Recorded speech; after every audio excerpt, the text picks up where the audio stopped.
Welcome to the What Really Happened radio show. For the first, second, and third.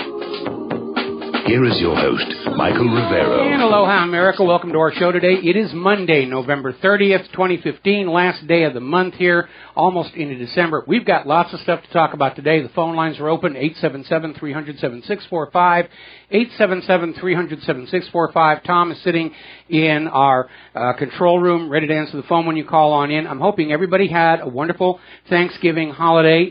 It was nice getting a little bit of a rest away. It wasn't as restful as I thought because, unfortunately, my wife's computer died, and I spent most of the weekend tearing that apart and putting it back together. But overall, you know, we're getting into the Christmas season here. We'll be talking about that a little bit later in the show. Meanwhile, the big news right now, and I'm not seeing any coverage of it on the corporate media yet, Turkey has closed the Bosphorus, the strait connecting the Black Sea to the Mediterranean. They've shut it completely for all traffic except Turkish traffic, and this means Russia's Black Sea fleet is completely cut off. Now, under the 1936 Montreux Convention, Turkey is recognized to have control of the Bosphorus, but there are requirements in this agreement, which was signed by the international community saying, yes, Turkey can be in charge of this, but we want some understandings in place. There is to be no blocking of civilian shipping whatsoever. And there are limits on the military shipping, but only for countries that don't border the Black Sea. So Turkey's in a very gray area here, and I'm sure there's going to be a little bit of a diplomatic kerfuffle over this particular issue. Turkey trying to basically pay back Russia because the downing of the Russian warplane has backfired tremendously on Erdogan. And he did not get what he thought he was going to get out of that. Now, something that you need to understand. When Turkey shot down the Russian warplane over Syria, the reason they were able to do that is the Russian warplane was not equipped for air-to-air combat. Because ISIS doesn't have an air force, the Russian planes were configured for ground attack. Well, that is now all changed. All the Russian Sukhoi 34 planes in Syria are carrying air-to-air missiles as part of their load. So if they are approached by another Syrian aircraft, they will have the means to turn and fight. And that will, I'm sure, put a damper on any more attempts to backshoot a Russian bomber, which is supposed to be on the same side in the war on ISIS with Turkey. Article coming out of Sputnik News, is Russia building up air defense shield all over Syria? And of course, yeah, it's a foregone conclusion. They're bringing in their latest and greatest radars and jamming equipment. Forget about talk of a U.S. no-fly zone or a French no-fly zone. Russia has a de facto no-fly zone all over Syria. And since the deployment of the S-400 air defense system, U.S. strikes on Syria have stopped completely. They know better than to go on in there and risk the wrath of the S-400. Meanwhile, U.S. President Barack Obama had a little bit of a side meeting with Vladimir Putin. They're all in Paris for the global warming confab. But he had a little private meeting in which Obama is reported to have urged Putin to de-escalate tensions with Turkey, which is kind of amazing because Turkey is very obviously the provocateur here. But Obama's attitude is, really, you should make a big deal over, over Turkey shooting down your warplane. It was an honest misunderstanding, I imagine Putin is chuckling under his breath here. Meanwhile, the Syrian army has gained the upper hand in the fight against ISIS in Aleppo. Aleppo is a key strategic location in Syria. If ISIS loses it, it's pretty much all over but the shouting. Or the defections, which we're hearing more and more of that is happening. Now, U.S. Senators John McCain and Lindsey Graham, who never met a war they didn't love, are calling for 100,000 coalition troops, meaning mostly American, to be put in Syria. Now, they're making a big show of these have to come from the regional states, but they are admitting, yes, they're talking about Americans going on over there to take the fight against Bashar al-Assad on the ground, which will put them in direct conflict with the Russians. See, there's this little three-way game going on. The U.S. has been waging war against Bashar al-Assad for over 4 years. And for the last year has tried to conceal that by saying, oh, we're not really making war on Syria and Syria's people and the government of Bashar al-Assad. We're in Syria to get the terrorists. Of course, they never got the terrorists. It's always been a cover for the attacks on Bashar al-Assad. Now Russia has come on in, humiliated the U.S. military by doing more against ISIS in mere months than the U.S. has done in over a year. And so now the U.S. is starting to acknowledge, yeah, you caught us. This is really about getting rid of Assad, and we need to send the troops in to Assad. We have to change that government. We have the right to go in and tell other countries who will rule them. They don't really, of course, but that's the attitude here. Up in Germany, their chief of staff is saying Germany needs to send 1,200 troops for the Syrian anti-ISIS campaign. He need not bother. Another couple of weeks and Russia will have cleaned them all out. What they're talking about is going back in to get Bashar al-Assad, because it is essential that Assad be removed from power and Syria brought under Western puppet rule, because that is the last stepping stone before the long-desired war against Iran. Syria has become a major, major sticking point to this plan of U.S. hegemonic domination of the Middle Eastern oil fields. And that's why they're ramping up here. Obama has signed a new defense bill authorizing another $500 million in aid to the moderate Syrian rebels. And of course, there's no such thing as a moderate Syrian rebel. They're all hired mercenaries. They're all terrorists. Doesn't matter what labels they're wearing, what flags they're flying. They're all basically in there trying to cause trouble and drive Bashar al-Assad from power. Now, Syrian forces continue to target terrorist convoys near the border with Turkey. This is getting to be a huge embarrassment, because it is now becoming very obvious that Turkey, despite its rhetoric of wanting to help in the war on terror, that Turkey's real agenda is to get Assad out of Damascus. They have been supplying ISIS. They've tried to create this security buffer zone. And now we're seeing the true nature of what's going on here. Turkey is on the side of ISIS as long as ISIS is opposing Bashar al-Assad. That's what's going on here. Now, Russia has come out with video shot by some of their surveillance drones showing arms shipments from Turkey crossing the border into Syria, heading for the terrorist strongholds. And it's gotten to the point right now where some Turkish generals actually stopped some of these Syria-bound trucks filled with arms. They thought they were supposed to be preventing it, and the Turkish government has arrested them for interfering with the smuggling of weapons into the terrorists in Syria. So the whole deception, the cover, the maskirovka, it's all falling apart. All falling apart.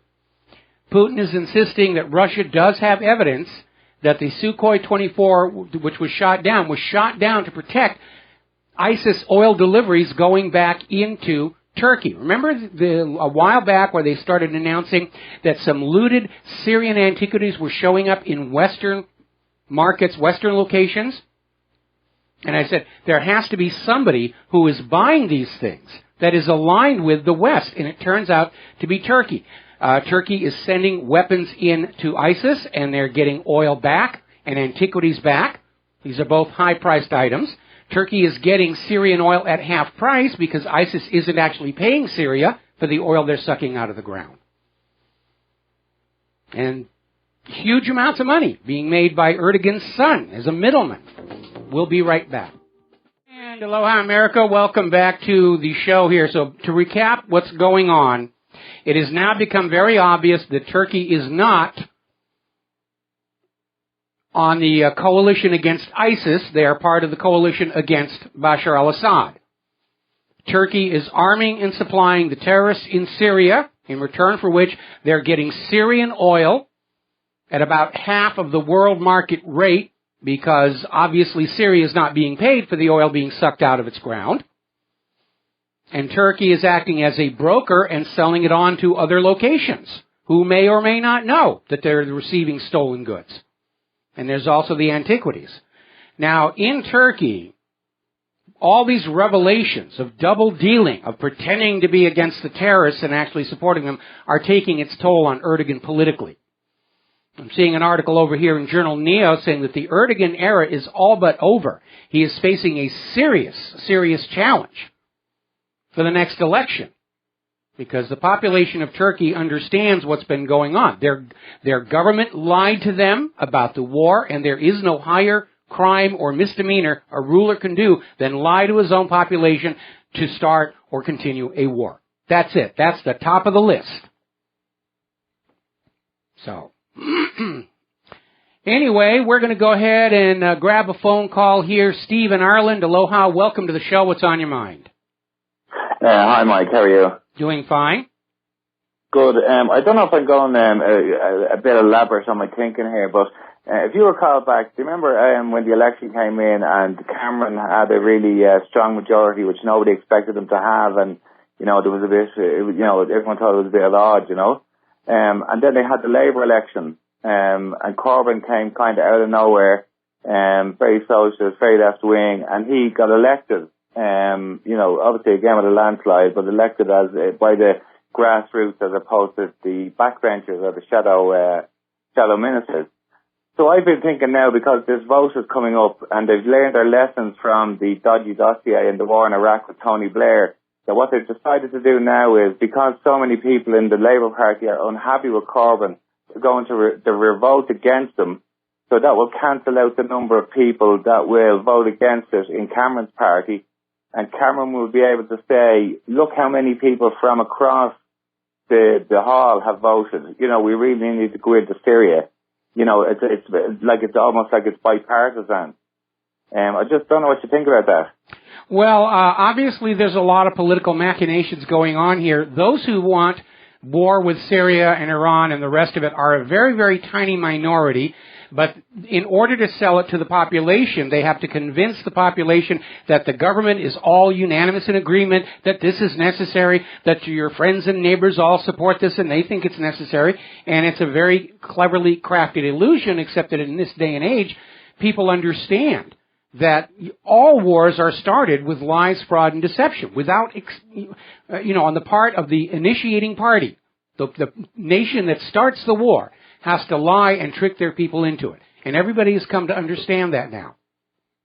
Well, there's no way after what happened with Iraq and the Dutch dossier, there's no way that, the British people are going to go along with it unless it looks like the whole government is going to go for it, you know. And the fact that the way they're revolting against Jeremy Corbyn, it looks like nearly all of the opposition are going to vote with the government along with this, you know, so it's going to look like we really need to do it. Plus, Mike, you know yourself, a coalition is not a coalition unless Britain is involved. And if Britain doesn't get involved, the American people are going to say, well, hang on a minute now, why, you have this in Iraq, you have this in Afghanistan, why aren't you getting involved in Syria, Yeah, that would definitely undermine the idea that this is a coalition. But again, we know it's never really been a coalition. The other countries sent token numbers of soldiers, and American sons and daughters bore the brunt of all the combat, and American taxpayers the costs of all the armaments and supplies.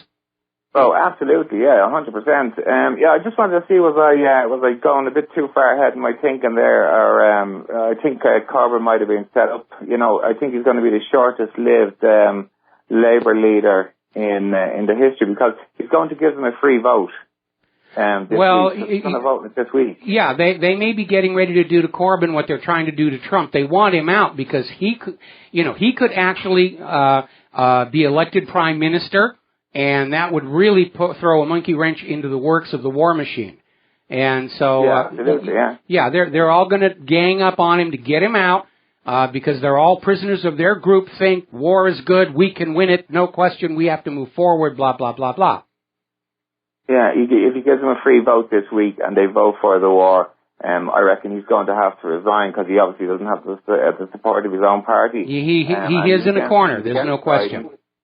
Yeah, I think he could be gone by Monday, But anyway, listen, I just want to check it out with you, Mike. You're doing a great job, love the show, and I'll speak to you again. All right, thank you very much for the phone call. All right. All right, we're going to get on back here. Now, latest developments This is being reported over at Prison Planet. Russia-Syrian army plan to block the Turkish border.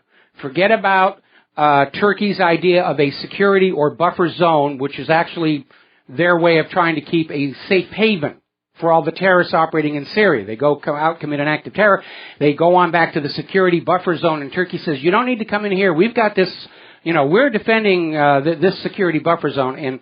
And Syria and Russia are going along with it. They're basically going to blockade the entire Turkish border. There will be no more weapons coming across into the hands of the terrorists. There'll be no more cheap oil and antiquities going back over to the Turkish side. And that's really going to throw a serious crimp into not only the clandestine funding of ISIS through the selling of oil and antiquities, but it's going to cut off the supply of weapons to ISIS as well as their one reliable escape route. Because all these ISIS fighters in Syria have been fighting with this little knowledge in the back of their head. If it goes wrong, we can escape through Turkey. We're not going to be taken prisoner. We're not going to get shot. Now that's being cut off. And we're hearing that apparently desertions among ISIS are starting to accelerate rather quickly. Now, Cameron is about to order Royal Air Force airstrikes against ISIS leadership in Syria. He's trying to get other members of parliament to back his decision to extend his country's anti-terror bombing campaign. We know they're not going to be bombing the ISIS leadership. They're going to be bombing Syria's economic infrastructure because the real goal is still to get Assad out, while convincing all of the ordinary people of Britain and in America that really we're all together in this war on terror. But the lie is coming apart. Everybody sees the fraud for what it is. And all they can do is go on lying more because that's all they know how to do over there. Absolutely. France has come on out and said Assad's troops can fight ISIS, but only without Assad. See, it's out there in the open. The goal is still to get Assad. We'll be right back. And aloha, America. Welcome back to the show. And as you can hear, we're now on our holiday bump music. And that one, of course, is very appropriate with the Paris summit underway to sell us all global control of our economy through carbon taxes. Be a wonderful system that's carefully thought out as Obamacare. Let's grab some phone calls here. Bernard in Vancouver. Aloha. Welcome to the show. What's on your mind? Welcome back. I wanted to mention about the Arthur Topham case, and that's, of course, spelled Topham.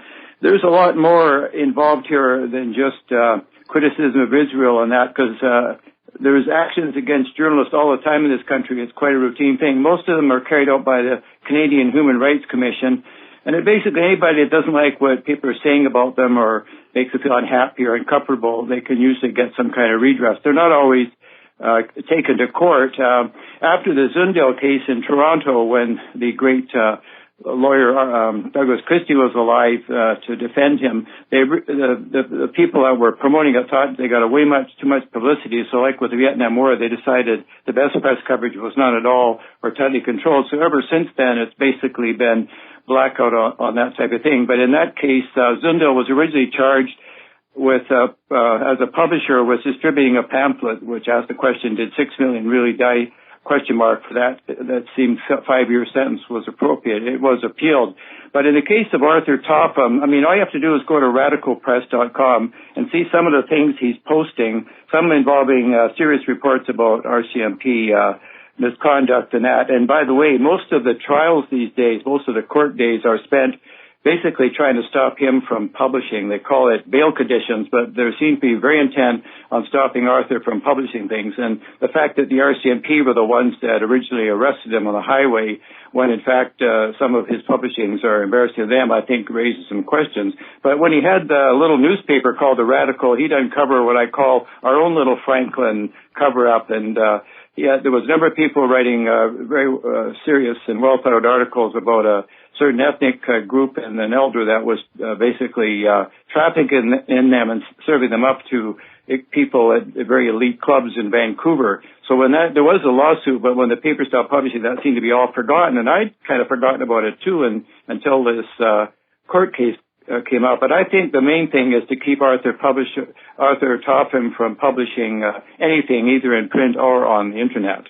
And that's just my own take. Which is why we have to keep talking about it on his behalf here, because, freedom of speech is an absolute. You either have it or you don't. And if you don't, you've got permitted speech.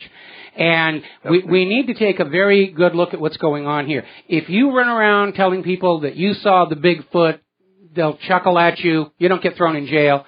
If you claim that you saw Elvis or Michael Jackson is still alive, you don't get your career ruined. If you claim that you were taken for a ride in an alien flying saucer for weird sexual experiments, they'll look at you askance. But if you question the orthodox history of World War II, you are going to jail. And that alone tells you some great secret is being kept. That's true. Doug Collins was another feisty newspaper columnist that had endless attacks, and his offense was to dismiss the movie Schindler's List. He said, it's probably some Jewish propaganda. You think he was calling for the bombing of Parliament. But anyway, he said one time that if anybody denied that 7 or 9 million Ukrainians died under Stalin, they probably wouldn't even bother yawning. They wouldn't even bother saying anything. So, why is this so touchy, and why haven't we heard about the other genocides? Again, the overreaction displayed toward anybody who questions any part of the official legend is what tells you there is some great secret being kept. And by the way, when Schindler's List was first published as a book, the spine of the book said fiction. Right. Okay? Well, I want to thank you for providing what is, in fact, an international forum to talk about things in this country, because the reporters, I don't know if they have any kind of journalistic sense left or whatever, but between the indifference, stupidity, and distractions, I'm just glad this serious issue gets some coverage. And it seems to be your audience is growing all the time and going everywhere. Yeah, we are. We're getting a huge reach out there. We did have Arthur Topham on the show just before his trial. We hope to get him back on again if it's not going to get him into trouble. Yeah. Anyway, Bernard, thank you very much for the phone call. We got to let you go, and we're going to switch over to Andrew in New York. Aloha, welcome to the show. What's on your mind? Hey, Michael. I wanted to talk about how in the news they're reporting that Bashar al-Assad and Syria is buying oil from ISIS, which is completely more propaganda. The government doesn't even care if she keeps lying anymore. Well, I think at this point they've come to understand they can't keep these things secret, so they're just going to say it's no big deal. Although Erdogan went the other way. Because when Russia came on out and said, we have evidence that Turkey is buying stolen Syrian oil from ISIS, Erdogan came out with this comment that if they could prove it, he would resign. Of course, he won't. He's just grandstanding. It's a variation on the how dare you defense when somebody outs the truth about what's really going on. But a lot of people have been wondering, there's a worldwide glut of oil keeping oil prices down. Where is all the oil coming from? It's being pumped out from Syria. Syria's government and people don't get any revenue for that. That's why ISIS is able to sell that oil at half the prevailing market rate to Turkey. Turkey acts as a middleman. Erdogan's own son is caught up in this scandal, and they basically sell the oil to other countries who may or may not know that they're receiving stolen Syrian oil. But it's a big, huge, ugly stink. It was funny that former head of the CIA, I'm not sure his name, but he was saying we didn't bomb the ISIS oil fields because we didn't want to do damage to the environment. Yeah, that was Obama who said that one. The other guy made the excuse we weren't bombing ISIS oil convoys because, after all, those are civilians, and we don't target civilians, which is nonsense. We know the U.S. is blowing up civilians with drone strikes every single day. But that's it. Russia has shown that by bombing the oil flow, they can cut off ISIS finances, and everybody's saying, why didn't the U.S. do that this last whole year? Oh, we were worried it would harm the environment. Those were civilians. And, of course, the U.S. did go in and bomb one oil convoy to prove that, yes, we're really on the side with Russia, but nobody's fooled by that. ISIS is a tool of the U.S. government. That's been confirmed over and over and over again. And Turkey was helping ISIS achieve U.S. geopolitical aims in Syria, the removal of Bashar al-Assad, and the installation of a puppet government as the final stepping stone to the war with Iran.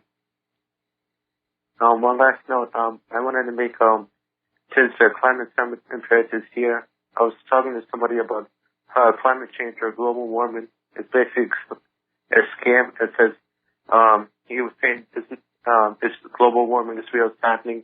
He's basically saying that 10 or 20 years, if you don't do anything, that the sea levels will rise and like half of the world will be drowning, which is like complete nonsense. It is nonsense. And they were making that claim 20 years ago. They were making that claim that in 20 years, Greenland would lose all of its ice. And it has more. Remember, Al Gore predicted summer of 2014, the Arctic would be totally ice-free. Wrong, Al. You know, people hopped onto this because they could have a cause to believe in that wouldn't cost them anything at all. They're not angering any power structures. You know, people love to have a cause that they can feel good about supporting. You know, baby seals or something like that, because the baby seals can't fight back. But none of them has the courage to stand up and say, you know, the war is wrong, the government is lying to us, or the government's running drugs to its own citizens to fund operations because, you know, you run the risk of being hurt. The government can bite. And so everybody wants a safe little cause they can believe in. Oh, global warming, I can feel good, I can feel important, I can justify telling other people how they should live their lives to save the planet Earth. Doesn't matter if it's true or not, they're just wearing it like self-esteem and a religion, and it's safe to do so. They risk no personal harm taking a stand on global warming other than ultimately being made to look like a fool for having gone along with it so long. Anyway, Andrew, coming up on a commercial break, I got to let you go. Thank you for the phone call, and we will be right back. And aloha, America. Welcome back to the show. We're going to take one more phone call here from Francis in Vancouver. Francis, aloha. Welcome to the show. What's on your mind? Hello, Mike. I just want to go back a bit to November 22nd at Réseau Voltaire or VoltaireNet.org, and there's more than 500 jihadis who are being cared for at the Ziv Medical Center in northern Israel. And that's a story you've already covered, but I wanted to draw attention to something in the article, and that is that from the Israeli press itself, there's a photograph of Benjamin Netanyahu and the IDF general staff and some high government members visiting the jihadists in the hospital. And there's a photo of Benjamin Netanyahu wearing a North Face ski jacket, and he's shaking hands with a jihadi who's lying in bed with he's hooked up to IVs and stuff, and he's surrounded. There's a whole bunch of photographs. You can go look for this online on Google image search. And this guy, this jihadi, who's ostensibly the mortal enemy of Israelis and Jews, is being treated like a fallen hero by the highest government members in Israel. And what I was looking at this photo and puzzling over, I kept coming back to it, and then it kind of dawned on me. Are those 500 jihadis, those ISIS members, actually IDF or Mossad agents? They could very easily be. I found the picture already you're talking about, and Bibi's all smiles and he's shaking the guy's hands. There's actually a couple of different photographs of it, and that's quite an eye opener. I'm going to have to save that and use that. There's another one. There's another thing like that, too, and that's this guy who's the caliph of the Islamic State. And he's kind of famous. He dresses up like he's an imam. He's all in black. And they got him wearing a big gold Rolex wristwatch, right? And he's giving all these fanatical speeches there in the Islamic State from ISIS. And they've done, of course, some tracking. And it was up on Webster Tarpley's site where there's pictures of John McCain violating the Patriot Act by consorting with this guy at a meeting in Turkey. And apparently the neocons or the American government have been funneling money to this ISIS leader, this great imam, this caliph of the ISIS state. Yes. And there's another photo of him, though, and it looks a lot like him, and he's got an Israeli girlfriend. And he's just an ordinary Israeli guy. And is he Mossad? Could be. One of the reasons that all of these ISIS are always covered from head to toe is so that you can't actually look at their skin tone and see if they're really, Arabic extraction or not.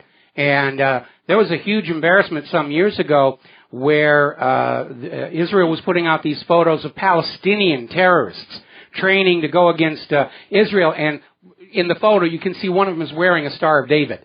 So, they got to be really, really careful because they know there's millions of people out here on the internet that are looking at every single piece of information and every single video and photo and just searching for signs of deception and fraud. And usually we find it. Yeah, well, Hollande and the French government now are going to make it illegal to be a conspiracy theorist whatsoever. It doesn't matter. Vaccines, 9/11, the Syria business with ISIS. You're not allowed to deviate from this. Is tantamount to Holocaust denial and anti-Semitism if you dare whisper about it online. Well, those French people are dealing, and we're seeing this all over the world. All these governments that supposedly are standing for human rights and everything, in order to protect their privilege and their power and their wealth, they're transitioning to absolute dictatorships. We're seeing it in France, we're seeing it in Canada, we're seeing it here, seeing it down in Australia.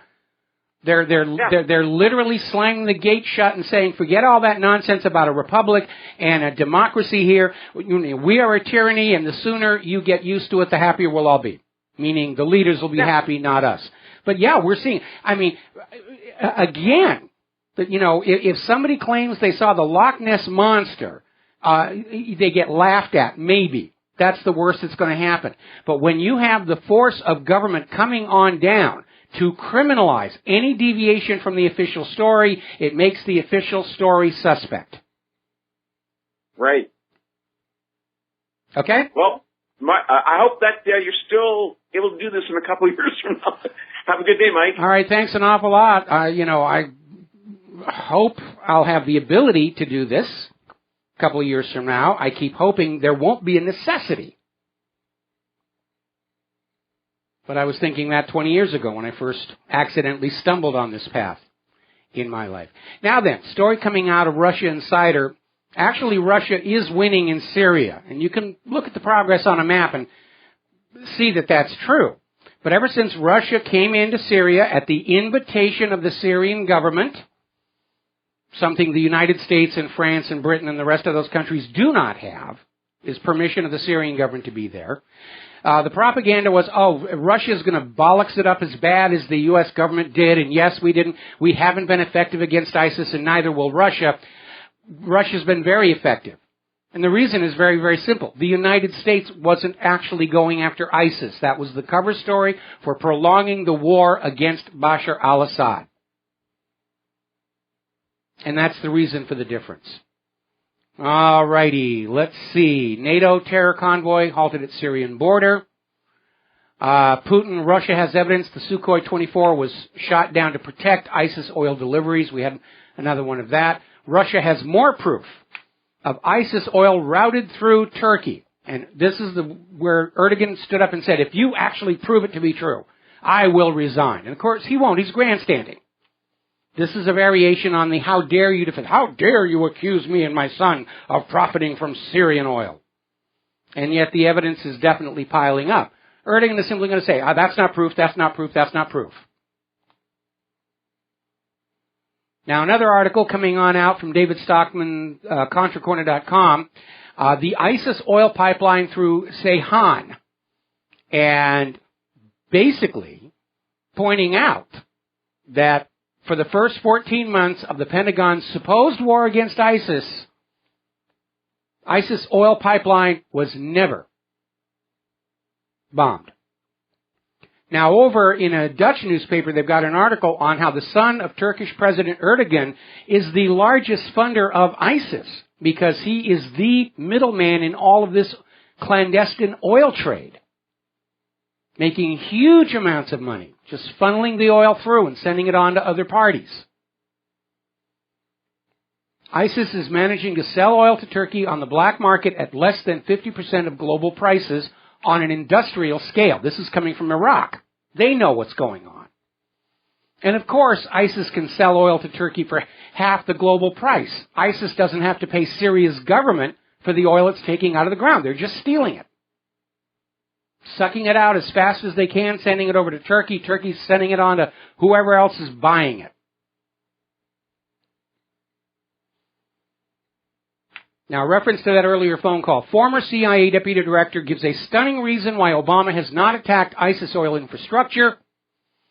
Because, well, that's, those are civilians, Oh, no, this is the one who says, concerned about environmental damage. It's environmental damage. We would harm the environment if we bombed the oil convoys. Do you know how much damage to the environment you're doing anytime you bomb anything at all?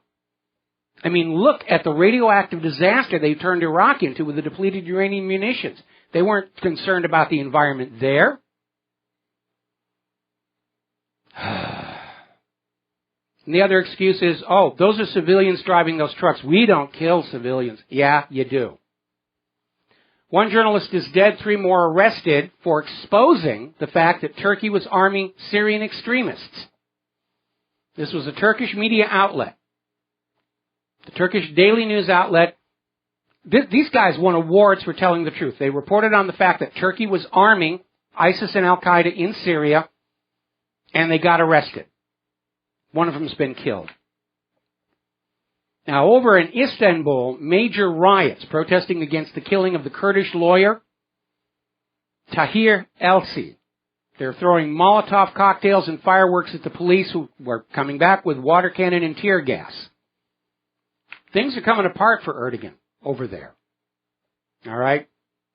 Now, we got to take a break here for our top of the hour news. We'll be back with hour number 2 after these few words. Aloha, America. Welcome back to our show, hour number 2. The phone lines are open, 877-300-7645. Now, up in Ukraine, the other door to war with Russia that everybody seems to want, the Ukrainian army has redeployed 277 tanks and heavy artillery pieces to the contact line. This is a complete violation of the Minsk Accord. Poroshenko's been handed his marching orders. Start a conflict against the eastern Ukrainian independent republics. They're trying to impose a starvation blockade on Crimea, all to get Russia to respond. And then they'll treat Russia's response as the provocative event. Oh, look, Russia has done this. We must go off to war. Now, Moscow has issued a warning to the U.S. government regarding plans by the U.S. military to train Ukrainian forces. Something they definitely do not think is appropriate when Russia's trying to calm the situation down. Now, Russia has issued a blanket ban against the Soros Foundation. Now, Russia understands that all of these covert U.S. overthrows of countries that have been going on since the end of World War II involve non-governmental organizations that are fronts for various intelligence agencies and other interests. And Russia, in order to forestall that kind of problem in their own country, has started banning a lot of these organizations like USAID, which was neck deep in the overthrow of Ukraine's legitimate government back in 2014. And so Russia has banned the Soros Foundation in total as a threat to national security and constitutional order. Now, George Soros suffers from a delusion common to very wealthy people. The delusion is that wealth somehow confers on you the power, authority, and wisdom of a god and gives you a right to tinker with the rest of the planet as you see fit. And it doesn't. Money gives you the means to go on out and cause a huge amount of mischief, but that's about the extent of it. Now, an article over in VidRebel WordPress, Putin's options to end American world dominance. And that really is the issue. Since the collapse of the Soviet Union, the United States has been acting like they are the world's only superpower.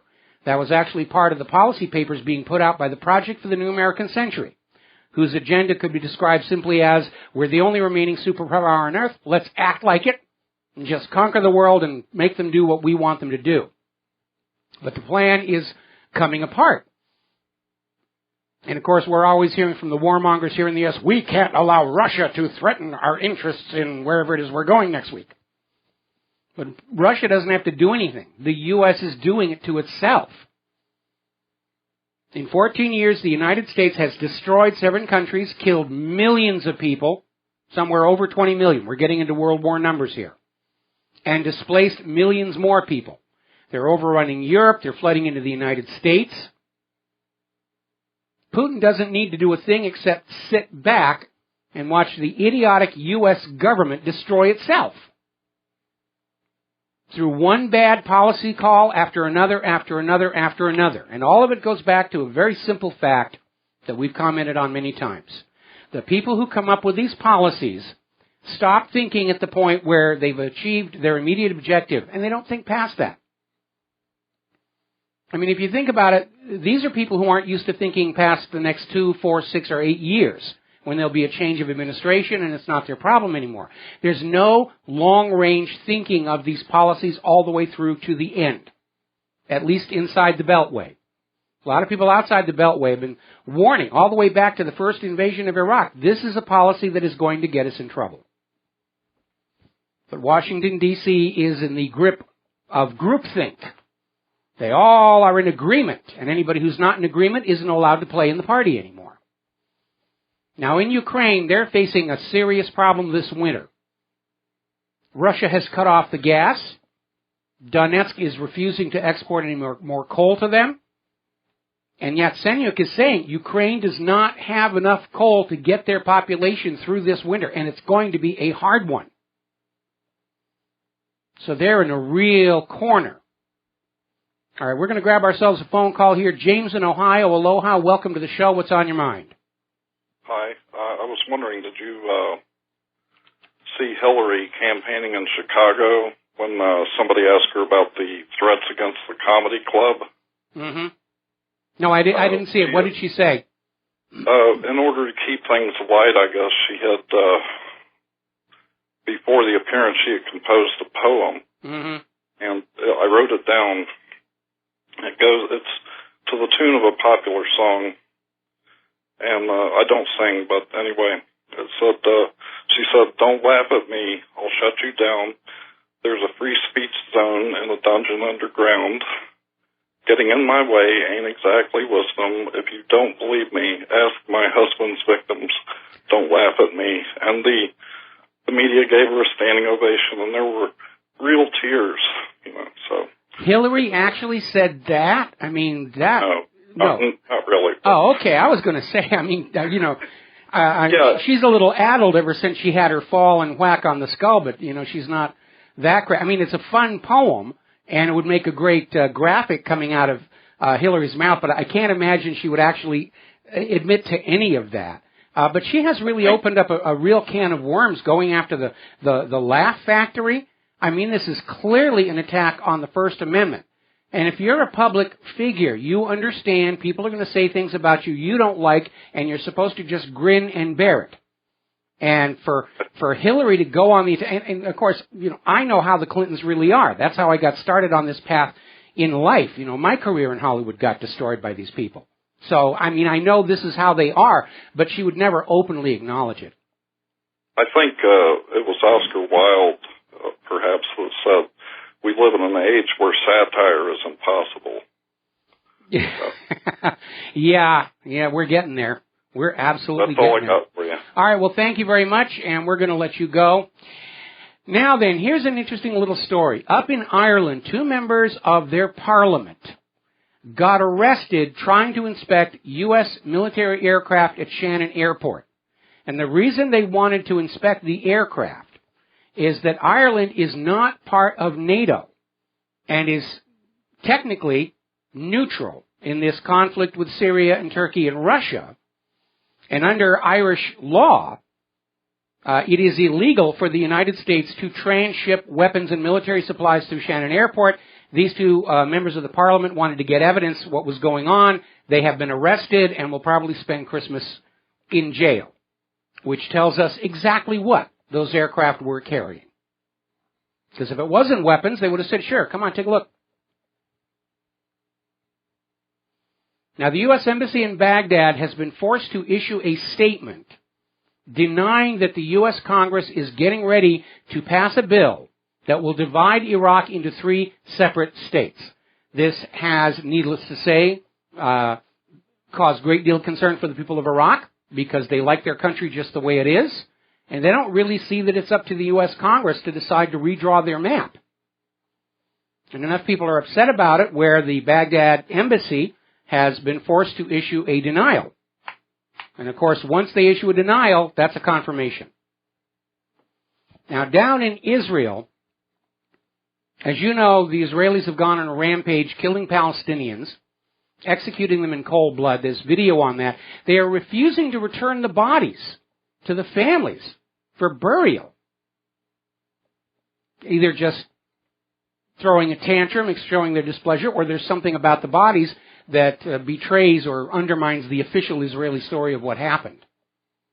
But it is a violation of international law not to return the bodies to the families. We'll be right back. And aloha, America. Welcome back to the show here. And final story coming out of Israel today. Israel has severed all contacts with the European Union relative to the possible resumption of peace talks with Palestine over the European Union requirement that products made in the illegal settlements in the West Bank be labeled as such. And Israel is throwing their usual tantrum, saying, we have a right to steal other people's land and use them for factories and sell you the products we make there, and you shouldn't complain. And, of course, any excuse to not allow the peace process to move forward certainly suits Israel's agenda. All right, we're going to grab ourselves a phone call here. Mark in Texas. Aloha, Mark. Welcome to the show. What's on your mind? Mike, a few weeks ago, I heard about Israel, the possibility that they were helping the Muster Front and the terrorists as a whole, treating them in Israeli hospitals and then sending them back out in the field. And I thought, maybe this is garbage. So I Googled it, and I came up with the Jerusalem Post of all things that said, yes, they were doing this. That it was the better of something, it was the better of two evils, something like that. I mean, it's disgusting, Mike. And then you got our own country supporting these people with arms and stuff like that. I never thought, when I like you, I grew up during the Cold War and everything. I served in the military during the Cold War, and I never thought that I would be looking today almost at Russia as a liberator rather than anything else today. That's the only hope that this world, that the whole world has of staving off this new world order that's just trying to, that's occupying everything and taking over everything. That seems to be the only answer anymore. I mean, it's incredible. I mean, it's like the Bizarro world. Remember the comics, Bizarro, and the Superman comics? I remember them very, very well. And, okay. And it does feel like that. I mean, if anybody, when I was a kid, little tiny kid growing up in New Hampshire, if anybody had ever told me that the Russians would be the good guys and that I would be quoted in Pravda and Izvestia, I would have laughed at them. Those are the commies. We don't talk to them. They're going to tear our heads off and all the other propaganda that we were getting. It really has reversed around, and we're seeing the Western nations descend into absolute dictatorship to try and prolong their wealth and power, and it's part of the life cycle of nations. And it's a shame that we have to keep repeating this over and over and over again, and that we can't seem to learn from the lessons of history, mostly because we're not taught those lessons in school. We're taught only that information that would make us love our government and hate all the other governments and not see the evil taking place in our midst.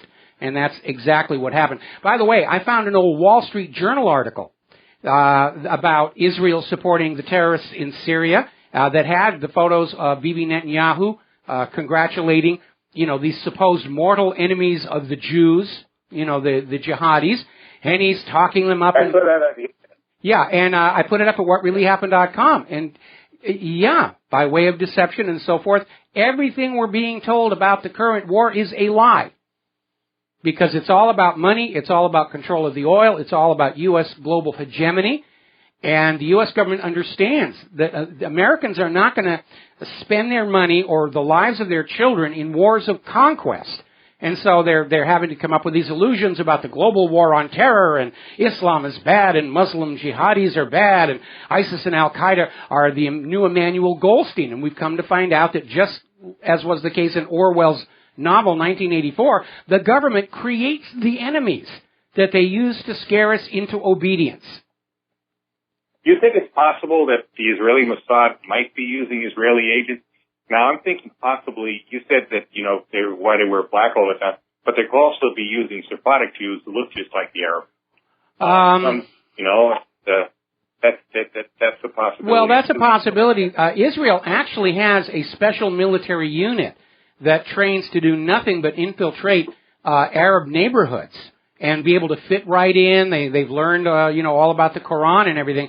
In fact, some years ago there was a case where the Palestinian authorities found an Al-Qaeda cell in Gaza and arrested them.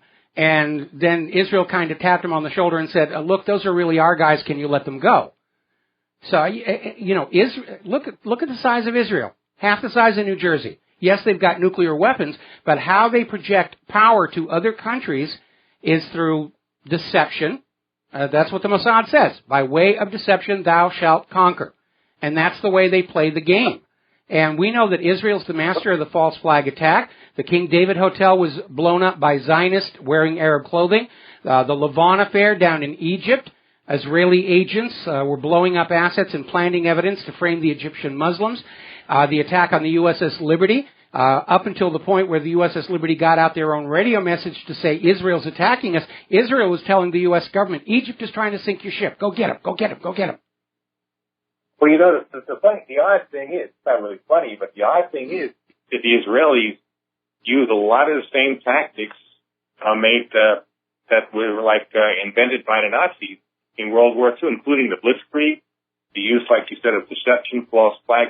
So, by the way, is our own country using these things. Well, they are, but we can't blame the Nazis for that. I mean, all of this goes back to Sun Tzu and the Art of War, which is required reading, I think, in pretty much every military academy on Earth. And so these are very old principles. The general population isn't supposed to know about them because that makes these things easier for the government. Just like our schools don't teach our young people about the existence of false flag attacks. You're not supposed to know that because our present government finds false flags to be so useful. If we had an honest school system, they would be teaching kids these 42 false flags now officially acknowledged to have happened by the involved governments. Governments play dirty tricks on their own people, and that's one of the most important lessons we need to teach the next generation. Wouldn't you say, though, that, let's say the Israelis, aren't they afraid that if they are using Mossad, actual Israelis, that they would have tanks of consciousness? I mean, after all, cutting people's heads off and stuff like that, and that they might start to talk? Aren't they afraid that might happen? And you know what that would do to Israel if that was the case? Well, I'm sure that Israel scouts out people who don't have a problem cutting off other people's heads, and of course those people who are engaged in such deceptions understand that if they go public, they'll get hunted down and killed. Now, there are a few exceptions, like Victor Ostrovsky, who's an ex-Mossad agent, and he wrote a couple of books about the dirty tricks Mossad has played, and he lives in Arizona now. He's a painter. His exact location isn't known. But you can find his works in the galleries around there. Wow, like I said, people got to wake up. I mean, see what's going on. I think we are. I think everybody's waking up here. Anyway, listen, I got to let you go. We got another caller waiting on the line. I'm going to get to you as soon as we come back from these words from our commercials. Hi, America. Welcome back to the show. And, of course, much of this bump music comes from my lovely wife, the Lady Claire. That last one, Tomorrow's Christmas, we just got word it's actually going to be performed this Christmas at a major choir in Europe. So Claire's a little bit jazzed about that, and I'm very proud of her. All right, we're going to grab ourselves a phone call here. Kevin in Detroit, aloha. Welcome to the show. What's on your mind? Hey, Mike. How are you? I'm doing fine. Good. Hey, I work for one of these big global corporates that make their employees watch either CNN or Fox on their breaks. Yes. So, I just figure, hey, get my daily dose of propaganda, and I accept it. But I was listening to CNN this morning, and I heard this story that there was some people that were standing up to, the martial law and everything that's going on as a result of the false flag attack. And then they, more or less, sounded like they just deemed them terrorists and detained them right away. And it's just real obvious to me that, there's many agendas about the France thing, but right now it is what do they call it? Programming us that when that happens here, just be be happy and tickled to death to give away your rights and let them declare martial law. You know, forget our Constitution, Bill of Rights. A false flag happened, and now we need to be in martial law. You know, I can just see this is all about how we're supposed to act when this happens, you know? Well, you know, we're seeing the pattern unfold in France. They had a terror attack there, and immediately civil liberties are curtailed. I mean, they're even using the Paris attacks to shut down opposition protests to the climate summit. I mean, it doesn't get more transparent that you're living in a dictatorship than that. Yeah, this is, Mike. Mike, this is getting hard to swallow. You know, and I'm going to tell you at this Don't point swallow. in time, from this time last year to this time right now, people are truly starting to wake up to what is going on, and all our mainstream media is about is programming us and, you know, deception and lies. I mean, this is... That's what they're paid to do. And the best liars get the most money. Brian Williams, even after he was caught lying to the public, he had to take a pay cut from $10 million a year to $8 million a year. Poor, suffering boy. Now, there's another scandal brewing over at CNN because some of the recently declassified State Department emails that are being released relative to Hillary Clinton's term as Secretary of State, it showed that a reporter at CNN, Elise Labat, was being directed what to say and do by a State Department official, Philippe Reines. And so it's fully on display. All of these corporate media outlets are there to push whatever government and corporate propaganda they're being paid to push. That's why we call them prostitutes and correspondents. That's what they do. But, you know, the thing is it is so in your face now. Even the most, what I would call the most hardcore mainstream media puppet, you know, people watching it and believe they're now waking up, Mike. You know, I see it all around here. I see it all around here. People you wouldn't even think are paying attention, and they're all saying this is nonsense. What we're getting from exactly, yeah. and that is awesome, Mike. I have been really, you know, we got this huge dry erase board that I'm supposed to write basically where I'm at and what I'm doing during the day. And I have just put everywhere. Want the real news? WhatReallyHappened.com. Well, I appreciate it, but do us both a favor. Don't get fired over it, okay?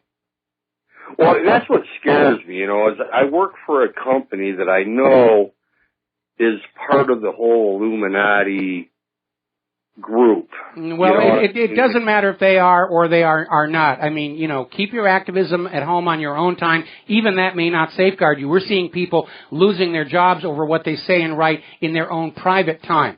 So don't take any chances. Anyway, listen, I need to let you go here because we got another caller coming on.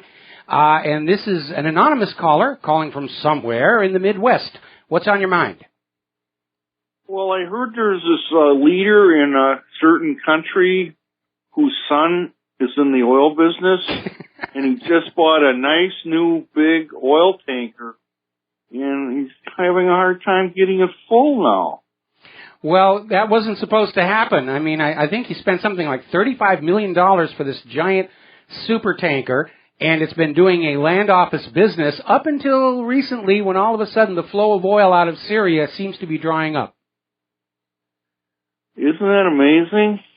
It is amazing. And again, Erdogan's huffing of indignation isn't going to hide the fact that we're seeing that Turkey has been doing business with ISIS, you know, weapons in exchange for oil and antiquities. And everybody now knows it. And when Russia and Syria absolutely blockade that border between Syria and Turkey, the party is over.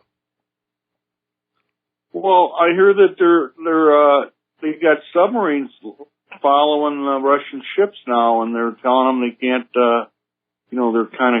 they're not letting them move up and down the coast. Well, I had that story briefly on my website, but I cannot find a confirmation of that, and so I kind of took it down. It would be a stupid thing for Turkey to do to be threatening a Russian surface ship with two of their submarines. And so I'm waiting to get a second source confirmation on that before we move on that. There's a lot of disinformation that's going on out there. Everybody's been running the story about how Putin is sending 150,000 troops into Syria. It all goes back to a single source video, and the video shows a Russian May Day parade in Moscow as the visual, and then says Russia is sending these troops into Syria, and there's no connect between the two. And so we all have to be very, very careful about that. Somebody wants somebody to make a mistake that is going to open the door to the war. Let's hope they can keep their hats on. Well, unfortunately, the people who want war, they're just going to keep on poking and poking and poking until they get what they want. Personally, I think we ought to take all these people who think war is a really good idea, give them all swords and drop them into a sports arena someplace, and whoever comes out with the most bodily parts, gets to be the ruler, and we sell, the pay-per-view rights, probably pay off the national debt with that. Okay, thanks a lot. Okay? Yeah. All right, see ya. All right, thanks an awful lot. We're going to let you go. Now then, over the weekend, Iran Supreme Leader Ayatollah Sayyid Ali Khamenei sent an open letter to the youth of the West on Sunday. And it was a very straightforward letter calling for peace and calm, and let's all try and pull back from the brink. Twitter is suspending the accounts of everybody who retweeted that letter without explanation. We're starting to see this all over the social media platforms. Apparently, Google and Yahoo are now cooperating with the Israeli government to shut down all criticism of Israel, to block any videos coming out of the West Bank in Gaza, because they're insightful. If they show the world their dead babies, it's not good for Israel's image. Well, if you're worried about your image, don't kill the babies. All right. Now, getting into the economy here, apparently Black Friday sales were 10% lower than last year. This despite much, much higher prices. And apparently traffic analysis at the stores didn't show a huge surging throng, which sort of makes me wonder if those videos of people fighting over sales items are staged sales propaganda. We'll be right back. Hi, America. Welcome back to the show. And, of course, much of this Christmas holiday bump music is from my lovely wife's album, Christmas Without Borders, which she originally created as a fundraiser for Doctors Without Borders, but that never came to pass. So it's over on iTunes, and you can download it and have fun with it and listen to the music, so forth and so on. Now, getting on back to the economy. Morgan Stanley is going to cull, meaning fire, 25% of their fixed income jobs within the next 2 weeks because their revenues are plunging. Okay? The indicators are not good. As I mentioned before the commercial break, Black Friday was kind of a washout, 10% below last year, and last year was not good. And this despite the fact that as the value of the dollar declines, the prices of imported goods have gone up. So the actual volume of sales has dropped even more than that 10% would indicate. The Dallas Fed has announced that manufacturing in the United States has contracted for the 11th month in a row. This confirms what we were seeing from the Baltic Dry Index. Except for the weapons makers, the economy in the United States is grinding to a halt. The weapons makers are doing great business. $40 billion selling mass death around the world. Story coming out of Zero Hedge, JP Morgan has a chart suggesting, yes, we're heading into a new chapter of the recession. We may have never really gotten out of the last one. All the talk about recovery is just, well, it's coming from the same government that told you Saddam had nuclear weapons. So it basically tells you it's completely worthless. Now, over in Japan, the world's largest public pension fund posted a $64 billion, with a B, loss for the last quarter, dragged down by the global stock sell-off.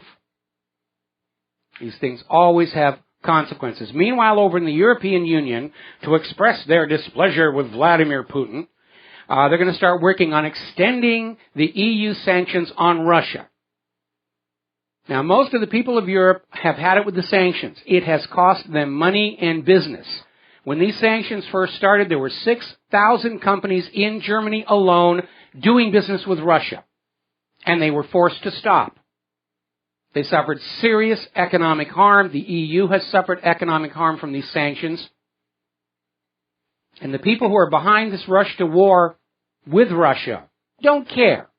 They don't care who gets hurt. They just want victory or death. Somebody else's death. My victory, your death. How it works. Now, getting on to the political stream, a lot of things are going on. The GOP and the corporate media are clearly uniting in a panic-driven effort to get Donald Trump out of the race right now. He is the only GOP contender who could defeat Hillary, and the GOP is apparently perfectly willing to lose the White House next year just to get rid of Donald Trump.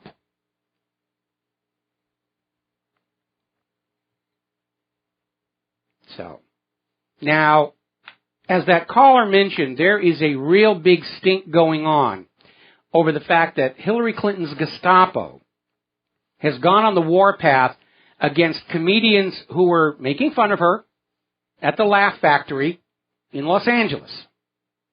And apparently they've gone as far as to demand the personal information for these comedians. Names, address, everything. To launch a campaign of harassment. Now clearly this tells us Hillary Clinton and her people have zero respect for the First Amendment. And satire and humor is a legitimate form of political commentary. Always has been. But we're seeing this erupt all over the so-called Free West. You can't talk about this, you can't say that, you can't criticize Israel, you can't engage in conspiracy theories, you can't question human-caused global warming. The face of the dictator is before us. We need to recognize it for what it is. Another scandal coming out regarding Hillary. Apparently, while she was on the job as Secretary of State, she was soliciting donations for the Democratic Party and her foundation. That is a clear conflict of interest. She's not allowed to do that sort of thing when she's on the taxpayer dollar or taxpayer-funded trips. And we know she was doing it. Larry Klayman had an ironclad RICO lawsuit against the Clinton Foundation because heavy donors to the foundation enjoyed privileged access to Hillary Clinton and the State Department and the policy machine.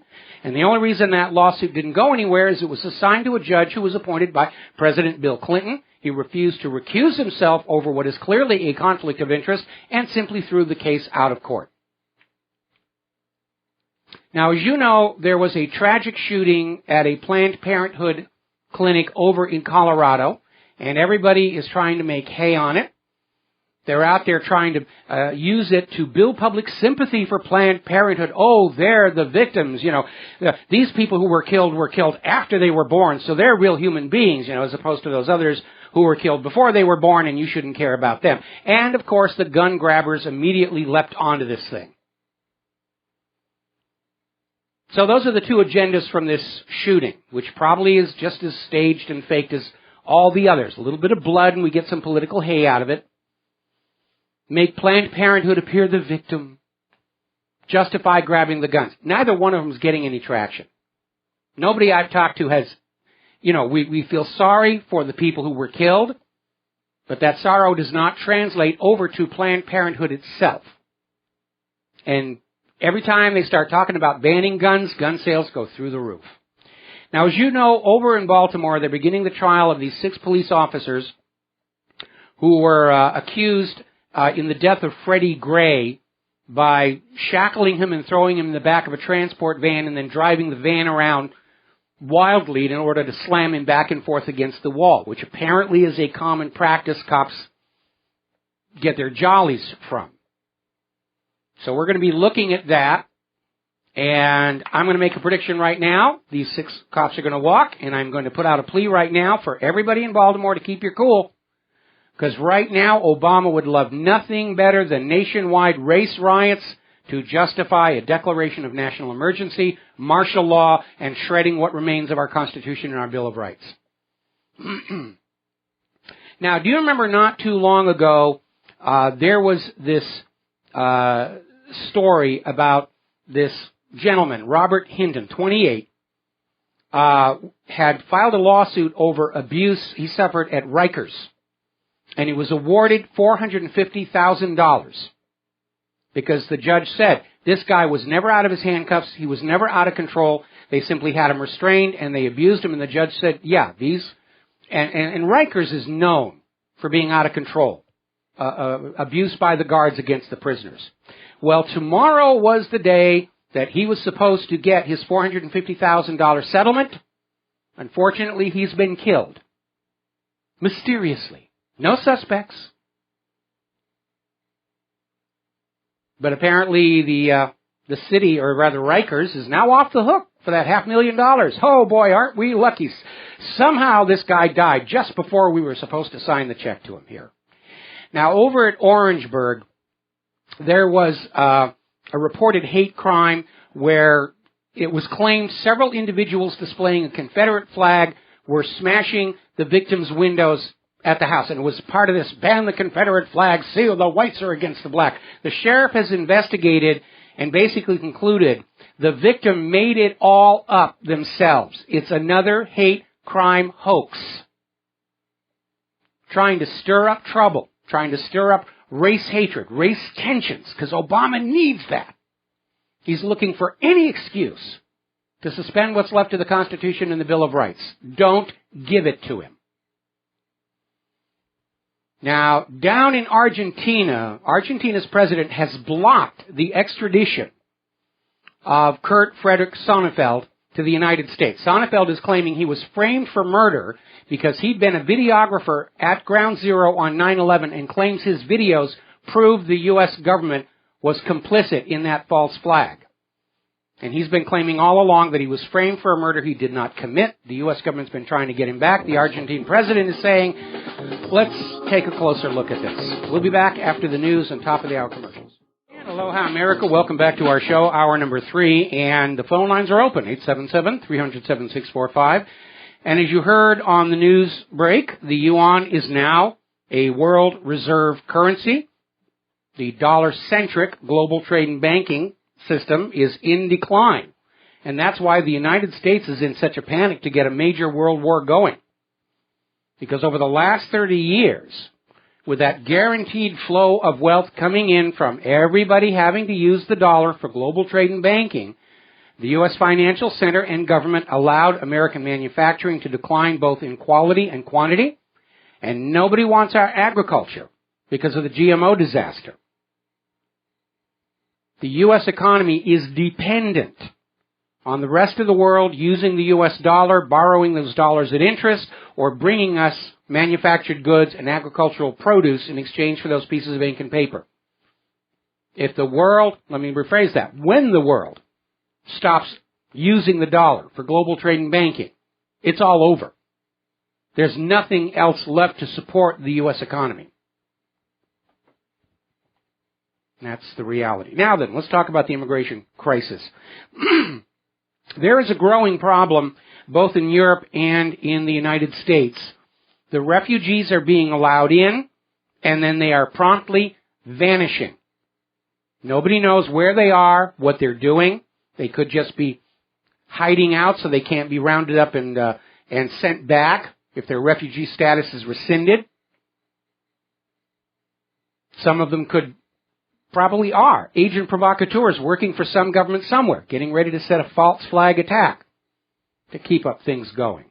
Over in Berlin at a refugee center, there was a mass altercation, a mass brawl involving hundreds and hundreds of people. Broke out during the serving of lunch, and I'm not sure if the lunch had anything to do with it. I mean, when I was in Germany, I liked the food.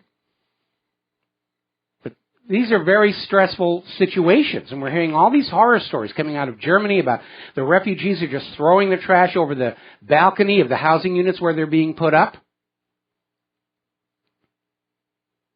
Now, out in California, half of all the illegal immigrants qualify for Medicaid, as if the California taxpayer was not already burdened enough. These illegal immigrants, and remember, emphasis on the word illegal. And I'm going to get all this email, oh, you're a racist, No, I'm not. Somebody wants to come and be a citizen of the United States and follow the legal procedure to do so, welcome. I hope it meets your expectations. Unfortunately, it's not. A lot more people are going back to Mexico than coming this way because it isn't working out. This isn't the nation they thought it was based on the TV shows. But the illegal immigrants are not, they're not plugged into the system.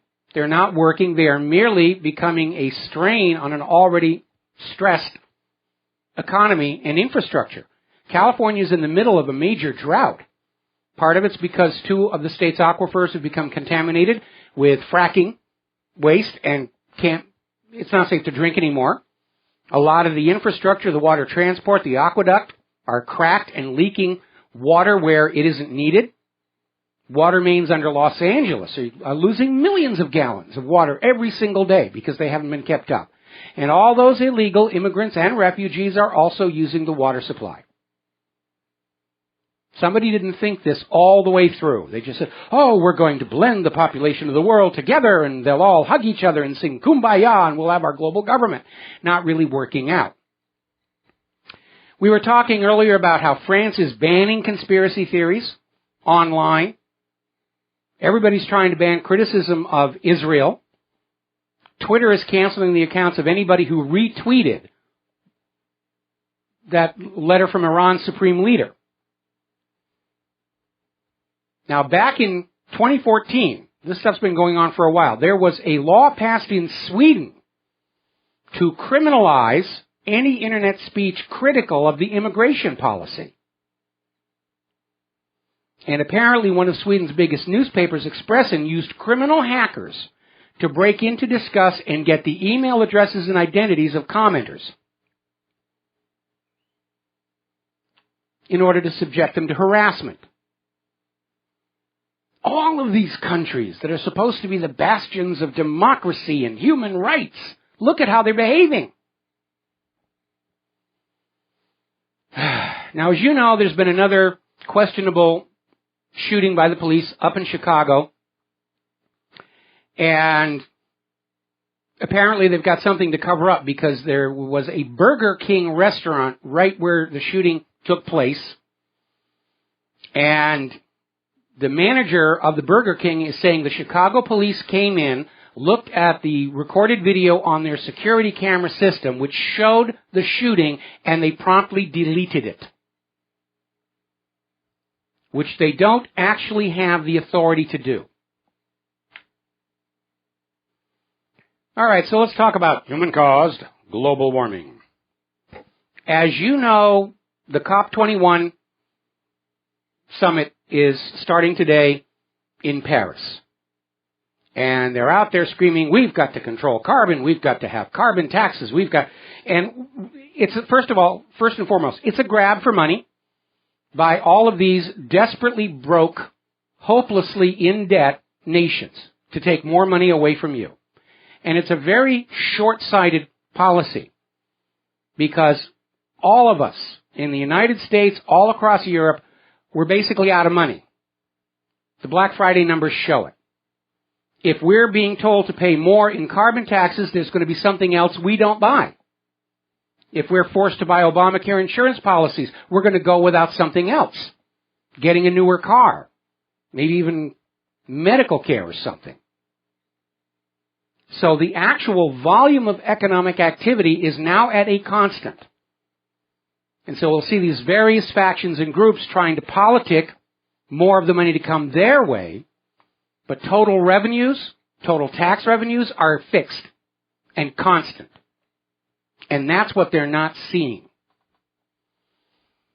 Now, the urgency for COP21 this year is this is the end of the cycle. Negotiations agreed in 2011 that they had to have a deal by the end of 2015 or the whole thing was off. And obviously, if the problem of climate change takes 20 years to work out, it's not that much of a crisis. And everybody understands this has all been a gigantic hoax. The polar bears are doing just great. Remember all those pictures of, oh, the poor drowning polar bears, they're going to fall off the ice and drown. Actually, polar bears can float, even while they're asleep.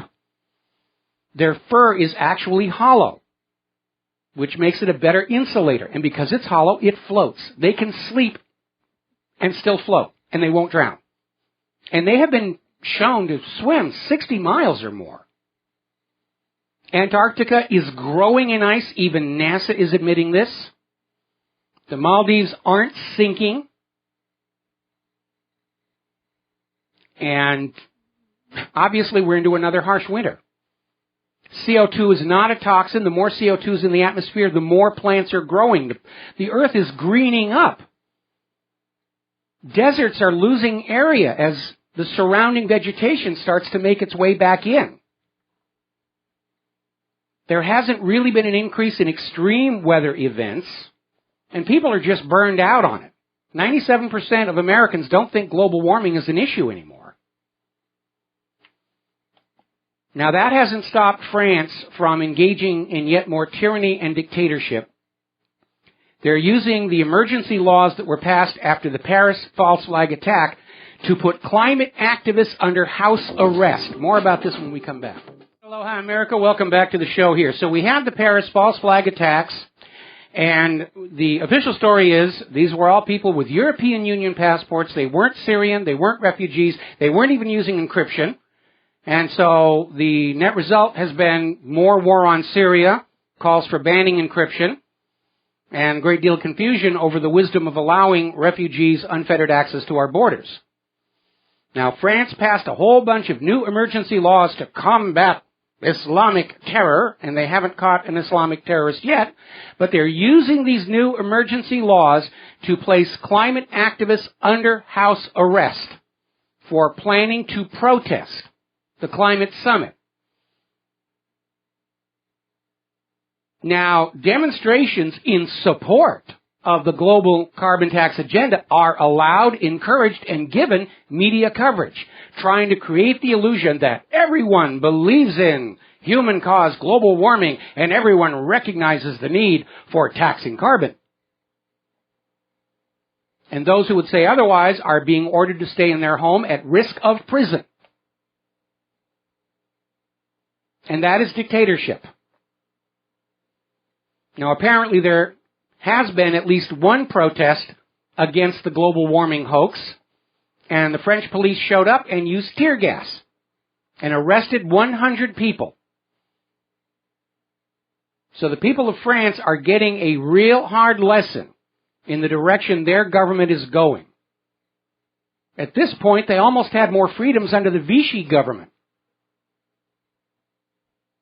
But we're seeing this all over the world, where these governments that purport to support human rights and freedom of speech and democracy and all of that, and their masks are falling, and we're seeing them for what they really are.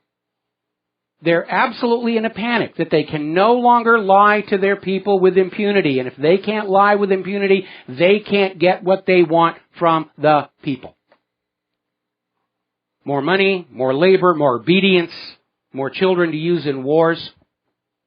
By the way, as a little side note, the carbon footprint of everybody flying in from all over the globe to be in Paris is 300,000 tons of carbon dioxide. Nobody seems to be complaining about that. The attitude seems to be, our carbon dioxide is good, your carbon dioxide is bad. Now, there's an inconvenient truth about global warming that nobody wants to deal with. First of all, increased carbon dioxide is actually good for the biosphere. Plants are growing taller, they're producing more food on a planet already beset by mass famine. This is a good thing. And there hasn't actually been any warming in the last 17 years. In fact, the indications are the sun is going into a new Maunder minimum, which means we'd better be getting ready for a new little ice age and stop all this nonsense about global warming. Or a lot of people are going to be caught when those hard winters really start coming in. We've already seen it when this whole rigmarole about global warming first came up. Cities and counties were saying, well, we don't need to buy any more snowplows. We don't need as much road grid. It's going to be a warm and pleasant winter. Then they got caught off guard. because they weren't prepared for the reality because they were believing the propaganda. Now, we're seeing this effort to demonize carbon and carbon dioxide and oil and coal, and it's bad for planet Earth. Actually, no, it isn't. More humans survive because of industrialization and science and technology and, yes, the use of fossil fuels. That's the inconvenient truth. Now, Pope Francis is out there preaching the cult of climate religion. And the Pope seems to think he knows more about climate science than the thousands of educated climate scientists who are saying this is a load of nonsense. Remember, there isn't actually a huge consensus in support of this. It's as much a lie as any other part of the fraud. And, you know, the Pope says some things I agree with, and other times he just seems to have gone off into the twilight zone. And I don't even know why anybody is listening to Pope Francis about climate when you recall the Bible teaches that the earth is flat, rests on pillars, and does not move. That's the assumption he's coming from, because that is the religion. Now, I've updated my ClimateGate page with news stories from this winter as we're getting into it, and it is a hard one. Record-breaking temperatures chill northern California. Cold air mass brings freeze warnings to California. Record cold frosts, Sacramento area, and they've got a real snowstorm on the way in there. Last time it was this cold was 1952, the year I was born. Fairfield shivers under record cold. Travis Air Force Base recorded a low of 22 degrees. The previous record low for November was 26 degrees, recorded in 1964. They're setting cold temperature records. Central Oregon has been under this horrible ice storm. A lot of traffic accidents on the glazed roads, power outages. Tree limbs come crashing down coated with ice. Beijing is dealing with record-breaking cold. At least 14 dead as storms and ice hammer Texas, Oklahoma, and Kansas. Oklahoma is really feeling the brunt of that. Just everything coated with glare ice. Governor Follett has declared a state of emergency in Oklahoma because of the hard winter that is settling on in. And we're still technically in fall. Half a foot of snow hits inland Aberdeenshire. Major winter storm to hit South Dakota. Today, as a matter of fact. Remember last summer, July, expedition to study global warming had to be called off because there was too much ice up there.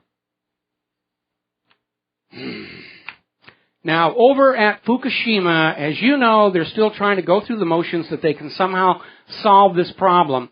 And they came up with an idea a while ago, and I was very skeptical of it, where they were going to build a constantly being chilled ice containment wall. They were going to flood the ground, put down pipes to freeze it solid, and they were going to have this wall that would contain all the radioactive water.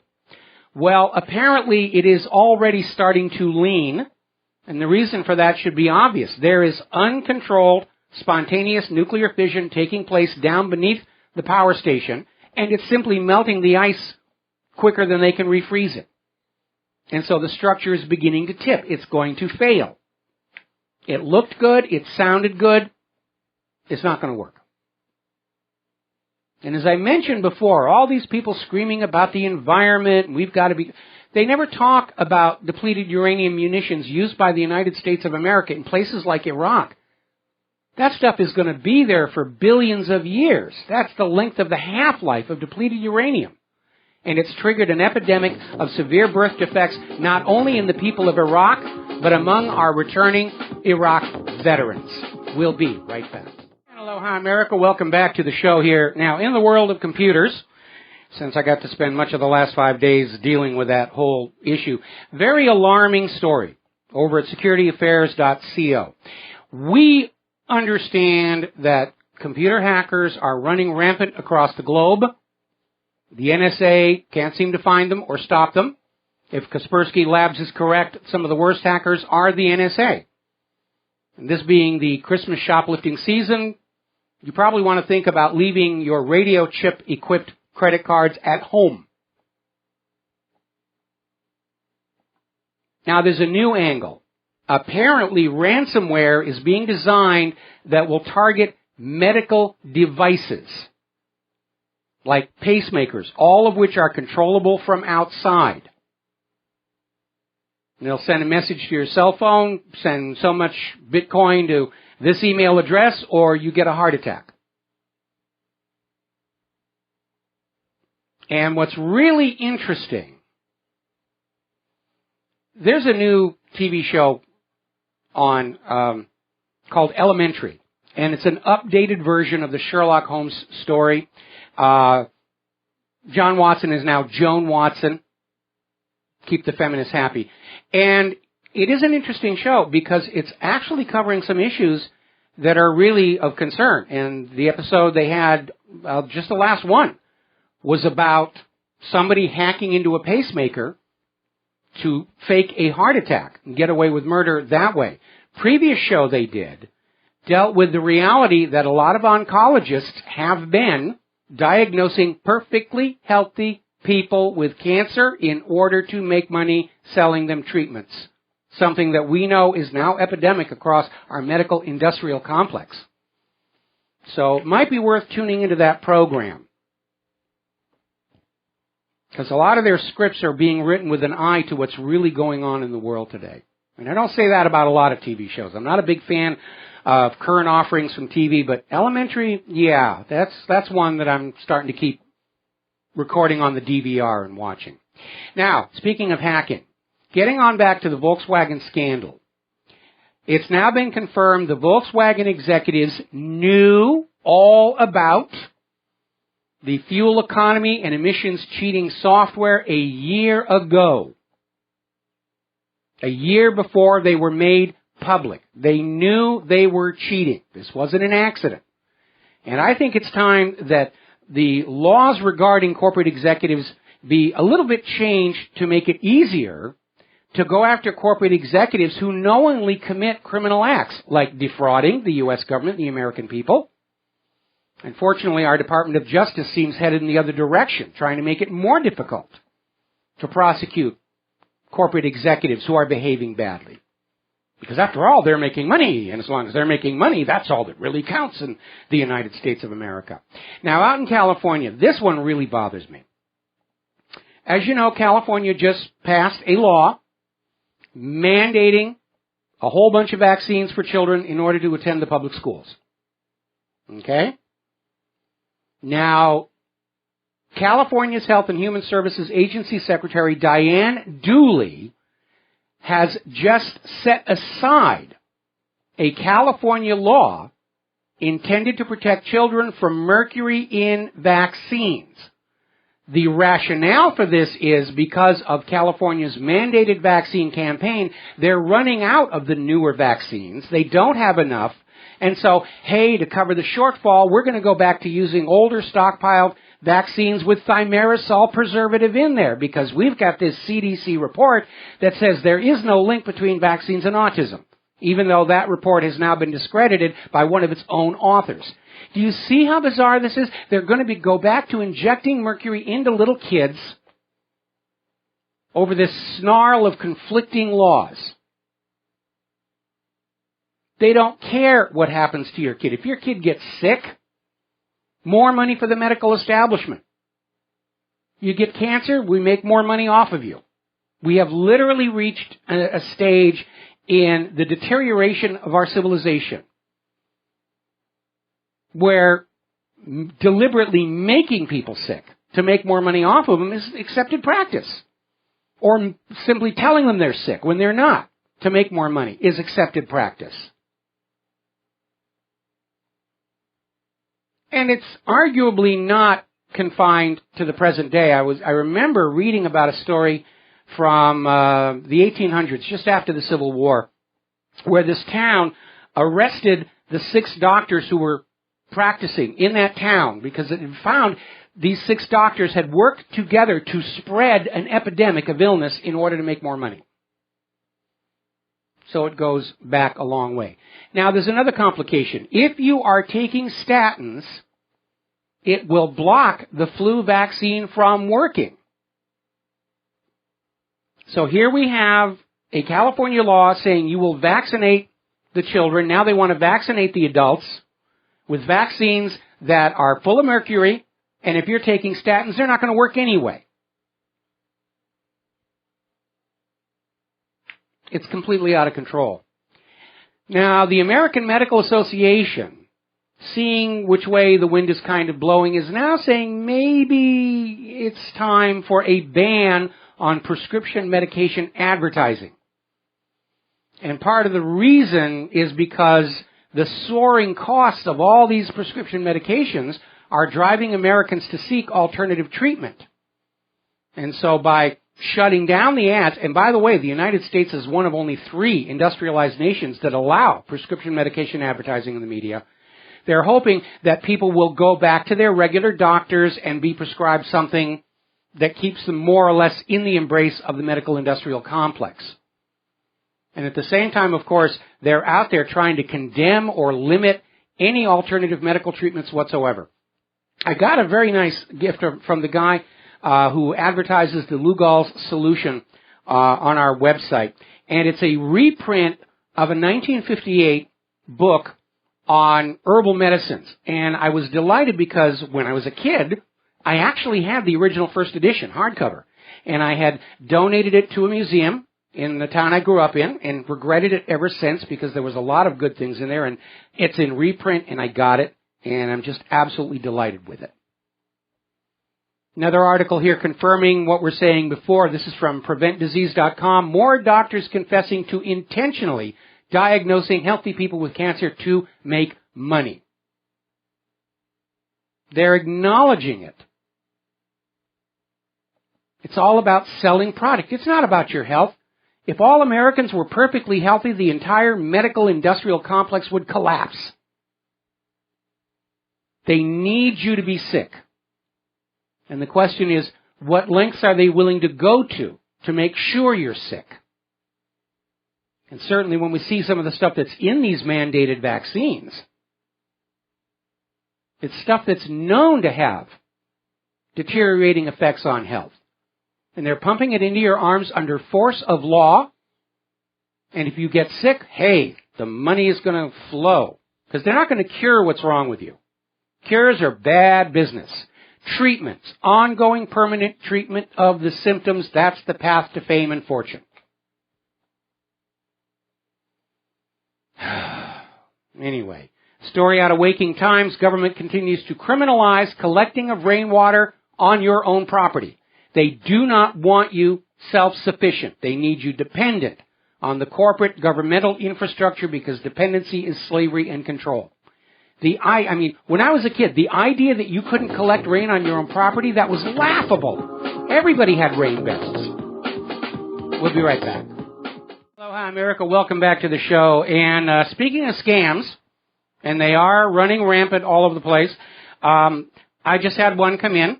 It's an email purporting to be from the company that handles our email here, saying your email box is almost full.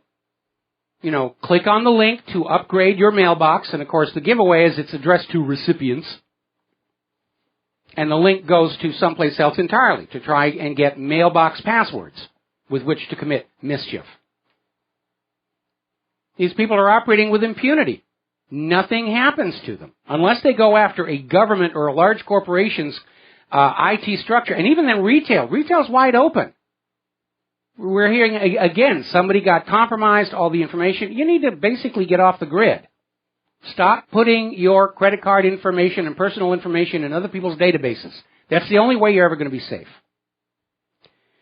Now, a lot of people are talking about the Trans-Pacific Partnership, and more of the conditions in it are coming out that are sounding the alarm. Apparently, the Trans-Pacific Partnership and the Transatlantic Trade and Investment Partnership now include provisions banning the boycott, divestment, sanctions movement against Israel. Everybody who signs the TPIP will be required under that treaty to crush down criticisms and demonstrations against Israel in violation of their own supposed protections of freedom of speech. Something else that's in the TPP is a ban on labeling tuna as dolphin safe. Now, the reason that's an issue is because some years ago, tuna boats were caught catching, killing dolphins, bottlenose dolphins, Pacific dolphins. These are mammals. They're intelligent life forms, and they were just being chopped up and put into the can along with the tuna fish. And for people who did not want to be eating dolphins, they looked for a label that would say dolphin safe, a guarantee that what is in the tuna can is actually tuna and not something else. The TPP has a provision banning all canners of tuna from using the label dolphin safe or anything like it. You don't need to know if that isn't tuna in your tuna. That's not important for you to know. All that you need to know is the price that you will pay us. Now, here's a very bizarre story from the world of science. It has to do with a gentleman known as Chief Joseph, who was chief of the Nez Perce Indians. He surrendered to Europeans following a conflict in the New World in 1877, and he gave a special gift to General Nelson Appleton Miles. Now, the gift the general received from Chief Joseph was a pendant, which was discovered years later to have Mesopotamian, say that 3 times fast, cuneiform on it. At the time Chief Joseph gave this gift to the general, the language hadn't been decoded. And so now there's this big question. How did Mesopotamian artifacts get to the United States? Because we're talking about 2000 BC. And it may have been passed from hand to hand to hand, and according to Chief Joseph himself, it had been in his family lineage as long as anybody could remember. And it's a reminder out there to anybody considering a career in the sciences, there's still plenty of interesting and wonderful things yet to discover. This idea that we know all that there is to know is ridiculous. We barely know even a smidgen of ancient history. And much of that is contaminated by political and religious agendas. But it's fascinating. There was a show that was on for a while, and I wish I could remember it, but it was about this gentleman going around looking at very interesting artifacts in the United States and saying, this is evidence of something being up here, like the Mayans making it all the way to Florida. It's kind of fun stuff here. Now, as I mentioned earlier in the show, there's been a new batch of State Department emails released. And the new emails from Hillary Clinton contradict her sworn Benghazi testimony. And it has to do with the claim that the attack was caused by this video. And there were earlier emails that said, yes, they knew it was a terrorist attack, and they spun this story of the video to bamboozle you, the American people. And you need to ask why. Because don't forget, our government, anytime there's a terror attack, they will pound it for all that it's worth for propaganda value.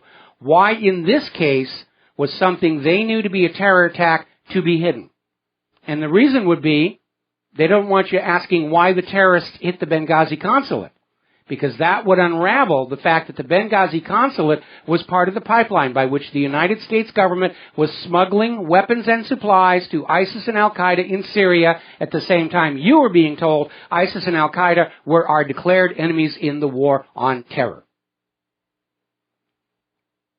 So, Hillary is guilty of lying before Congress.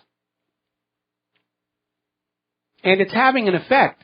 According to the latest polls, just 27% of all voters give Clinton a good rating on being honest and straightforward.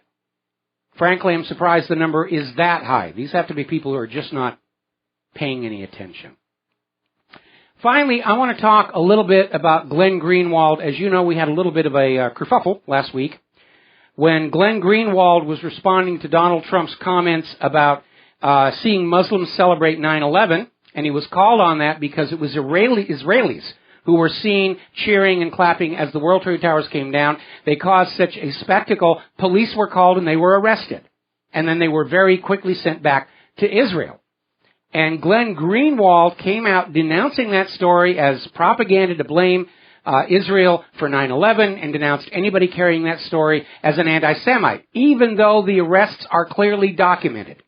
Photographs, police reports, all of that. Carl Cameron's 4-part story on the Israeli spy ring, all of that stuff was documented. Well, apparently Glenn Greenwald has written an op-ed piece for the Los Angeles Times in which he asserts American spies are motivated primarily by the desire to thwart terrorist plots. And their inability to do so, it basically goes on and on supporting the official narrative.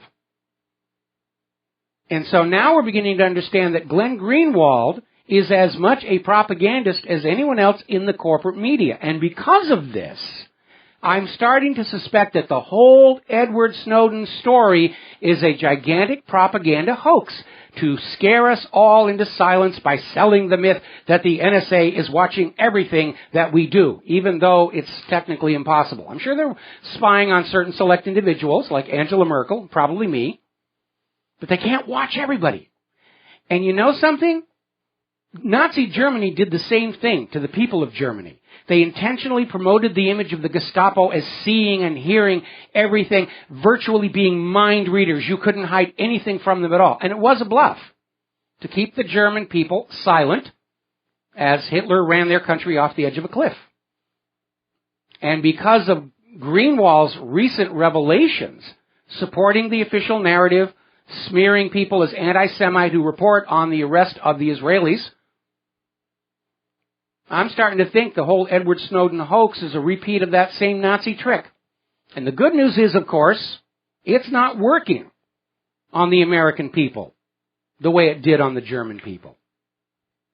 Because we've come to understand there's a lot of deception out there. I think this whole Edward Snowden thing is a bluff. There's a lot of bluffing going on out there. We see everything. We hear everything. No, they don't. They can't catch the real criminals, can't catch the real terrorists, can't catch the hackers, couldn't break my encryption challenges. All they can do is spy on law-abiding citizens, and what good does that do anybody? Except those people in the NSA stealing business secrets and whacking off to naked pictures of your lovers. There's the music. Time for us to get out of here. We'll be back tomorrow on the Genesis Communication Network. Until then, stay safe, stay informed, stay skeptical, make good choices. Talk to you tomorrow. Aloha, America.